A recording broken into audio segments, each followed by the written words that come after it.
একটা পুরস্কার, একটা নাম নয়, একটা ইতিহাস, একটা গর্ব, একটা আত্মবিশ্বাস। 2025 সালে শাহরুখ খান পেলেন জাতীয় পুরস্কার জওয়ান ছবির জন্য সেরা অভিনেতা। 33 বছরের স্ট্রাগল, স্টারডম, সাফল্য সব মিলিয়ে এলো এই স্বীকৃতি।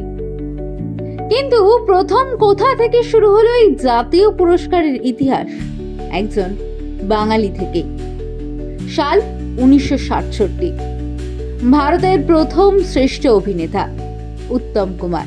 না, একটা ছবির জন্য নয়, দুটি ছবির জন্য একসঙ্গে। চিড়িয়াখানা আর অ্যান্টনি ফিরিঙ্গি। একদিকে সত্যজিৎ রায়, অন্যদিকে কলকাতার রক্তমাখা লোকগাথা, আর মাঝখানে উত্তম কুমার, বাংলার স্পন্দন। যখন শাহরুখ খান বছরে 1-2টি ছবি করেন, তখন উত্তম কুমার ছিলেন বাংলা ফিল্ম ইন্ডাস্ট্রির হৃদস্পন্দন। তার কেরিয়ারের মধ্য গগনে দেশ বলেছিল, এই মানুষটাই ভারতের শ্রেষ্ঠ অভিনেতা।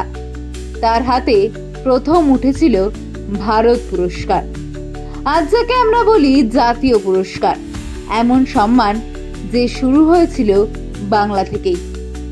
একজন ম্যাটিনে আইডল নয়, তিনি ছিলেন একটা আন্দোলনের মুখ। সিনেমার পর্দায় যেমন রাজা, জীবনের মঞ্চেও ছিলেন সম্রাট।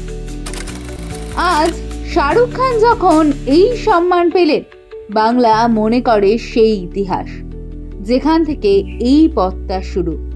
উত্তম মানে শ্রেষ্ঠতা, উত্তম মানে শুরুর সাহস, উত্তম মানে বাঙালির চিরকালের গর্ব।